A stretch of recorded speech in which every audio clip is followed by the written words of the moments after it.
Ayan guys. Magdi-deliver po kami ng tamar. Ayan po. Lahat na po ng trabaho dito, pinasok na po namin.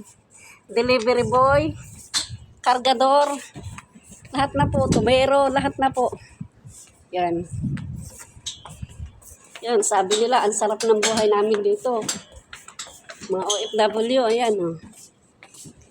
Yan. Bago kami makahanap ng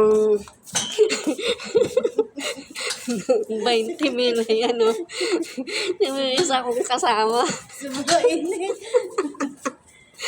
Nagbibilad sa kainitan. Yun lang alam nyo, ang sarap ng buhay namin dito ha. Ayan o. Buhat. Ay, video mo ako Sige. nakabuhat. Oh, sige. Biglang ang bigat. Hindi kaya. Sige, sige. Paano? 1, 2, 3. Baka mahulog. Uy. Sige ha. Putas. Sige, kaya mo yan. Bago humanap. Ayan o. Yan guys. Kala nyo, dyan lang sa Pinas ang mainit, dito rin. Lalo lang mainit. Ayan. Ayan o mga kargador. Sige.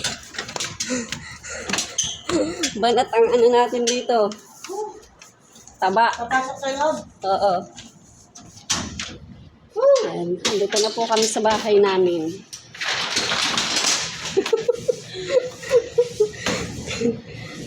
Dumating na mga kargador. Ayan.